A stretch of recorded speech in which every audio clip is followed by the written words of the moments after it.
चलिए ईरान से अब आपको यूक्रेन ले चलते हैं। यूक्रेन की जंग अब और भीषण होने वाली है। इसकी बड़ी वजह है अमेरिका का यूक्रेन को दिया हुआ क्लस्टर बम।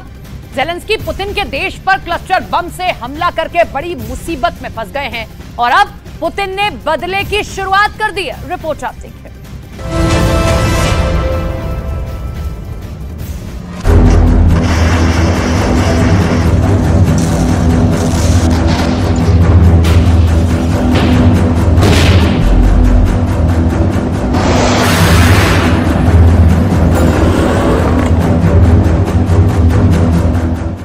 ज़ेलेंस्की ने क्राइमिया पर हमला किया, पुतिन ने बदला लिया।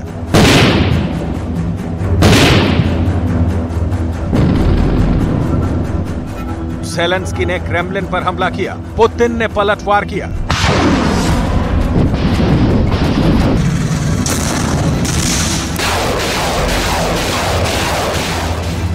ज़ेलेंस्की ने मॉस्को पर हमला किया, पुतिन ने अटैक कर दिया।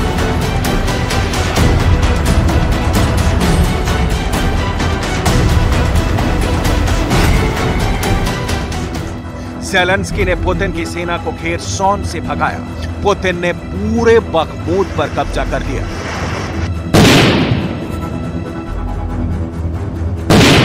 पुतिन ज़ेलेंस्की के हर एक हमले का बदला ले रहे हैं, हर एक बार पर पलटवार कर रहे हैं, हर एक अटैक का मुंह तोड़ जवाब दे रहे हैं। ये पुतिन की कसम है, तुम एक मारोगे, हम 100 मारेंगे।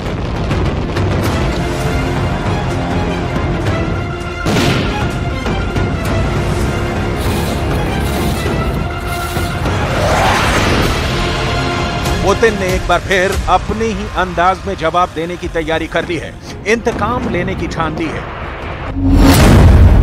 इस बार पुतिन के गुस्से की वजह बनी है वो रेड लाइन, जिसे यूक्रेन ने क्लस्टर बम से हमला कर पार कर दिया है, जिसके लिए पुतिन ने ज़ेलेंस्की और अमेरिका को पहले ही वार्निंग जारी की थी। इस रेड लाइन को क्रॉस कर ज़ेलेंस्की ने बहुत बड़ी मुसीबत मोल ले रखी है।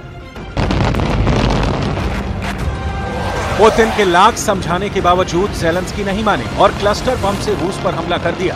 रूस का दावा है कि ज़ेलेंस्की ने उसकी सीमा के अंदर बेलगरद के पास क्लस्टर बम से हमला किया।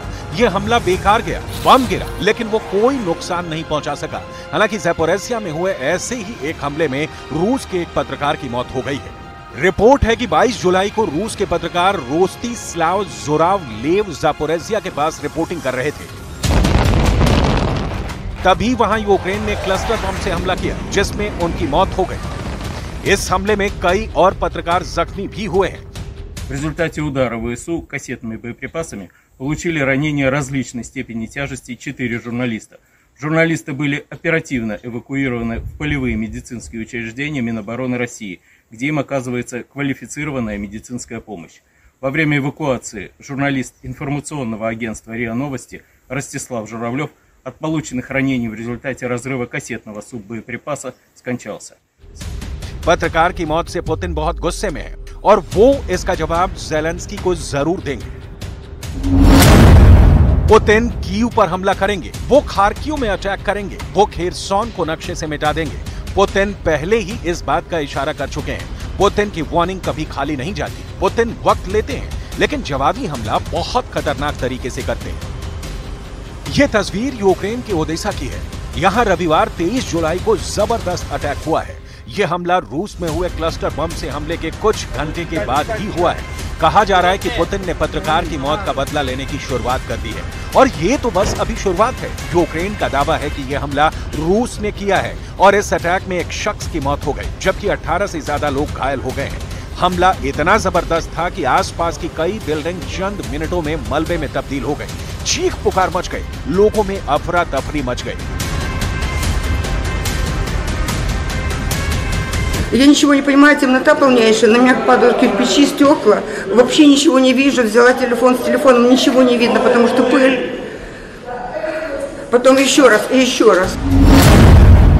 क्राइमिया ब्रिज 17 जुलाई को हुए अटैक के बाद पुतिन ने 3 रात लगातार ओडेसा पर मिसाइल से हमले किए।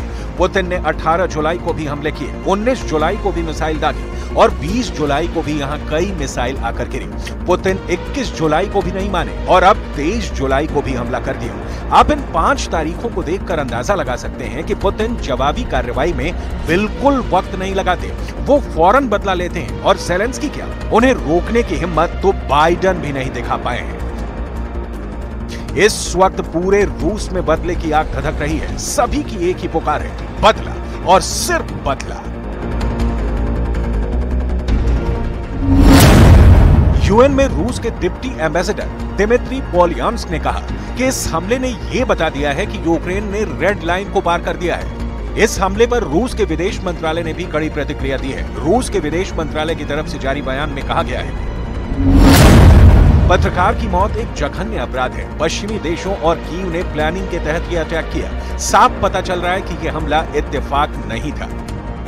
रूस के विदेश मंत्रालय की प्रवक्ता ने तो बदला लेने की चेतावनी तक दे डाली। मारिया ज़खरोवा ने कहा कि यूक्रेन ने जानबूझकर ये आतंकी हमला किया है और जो कोई भी पत्रकार की मौत के लिए जिम्मेदार है उसे कड़ी सजा मिलेगी।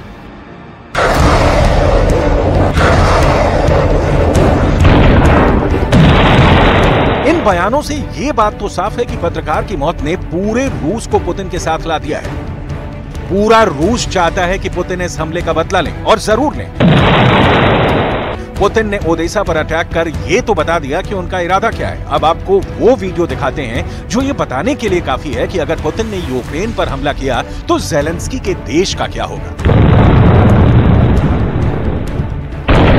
Video 1, video 2, video 3, video 4, video 5।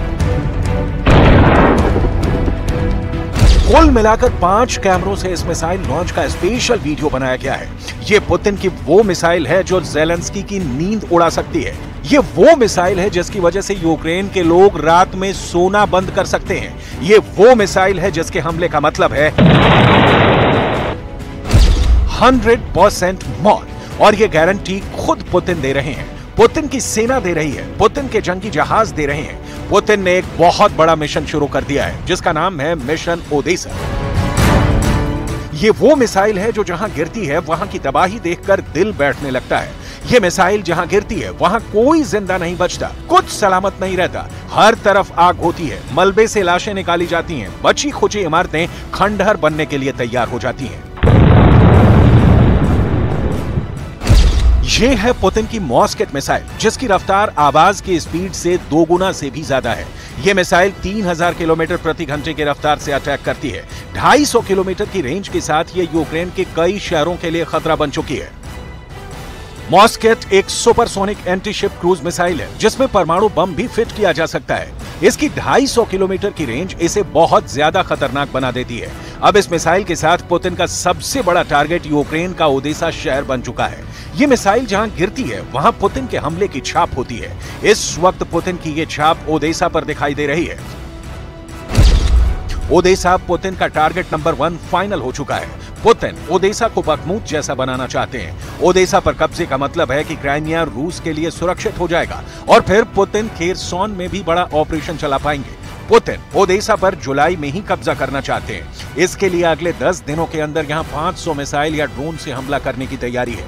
यानी पुतिन को यहां अटैक के लिए हर रोज 50 मिसाइल या फिर ड्रोन की जरूरत पड़ेगी। इस शहर को मारियोपोल से भी ज्यादा खास बताया जा रहा है जिसे बचाने के लिए ज़ेलेंस्की कुछ भी कर गुजरेंगे। ज़ेलेंस्की कह चुके हैं कि यूक्रेन ने अपनी जमीन पर संप्रभुता फिर से हासिल करने का बड़ा इरादा किया हुआ है और ओडेसा के साथ साथ खार्किव को भी किसी कीमत पर रूस के हवाले नहीं करेंगे। लेकिन ओडेसा और खार्किव में हुए ताबड़तोड़ हमलों ने ज़ेलेंस्की के एयर डिफेंस को खोखला साबित कर दिया है। ना ही उनकी एयर डिफेंस मिसाइल रूस के मिसाइल को रोक पा रही है। ज़ेलेंस्की रूस के ड्रोन अटैक से अपने शहर को बचाने में फेल साबित हुए हैं। Поки не вистачає, щоб дати захист усьому українському небу. Ми максимально активно працюємо з партнерами заради додаткових комплексів ППО, які можуть дати спокій та безпеку. युद्ध को करीब 1.5 साल का वक्त हुआ है और इस दौरान यूक्रेन के अंदर इतने बम बरसे हैं कि ज़ेलेंस्की और पुतिन दोनों ने इसका हिसाब रखना छोड़ दिया है। और अब पत्रकार की मौत के बाद जंग और भीषण होगी, इसमें कोई दो राय नहीं। सब जानते हैं कि ज़ेलेंस्की की फौज जंग में लड़ ही अमेरिका और नाटो के हथियारों की बदौलत रही है। ऐसे में अभी ये बात बाइडेन को भी समझ में नहीं आ रही कि आखिर यूक्रेन को क्लस्टर बम देने का उनका फैसला कितना सही है। ज़ेलेंस्की भले ही ये कहें कि वो इस बम का इस्तेमाल सिर्फ अपनी जमीन को आजाद कराने के लिए कर रहे हैं, लेकिन पत्रकार की मौत के बाद इस बम के इस्तेमाल को लेकर सवाल तो उठ ही गए। इसका इंतकाम पुतिन कैसे लेंगे, यही बात सोचकर ज़ेलेंस्की और बाइडेन दोनों घबराए हुए हैं।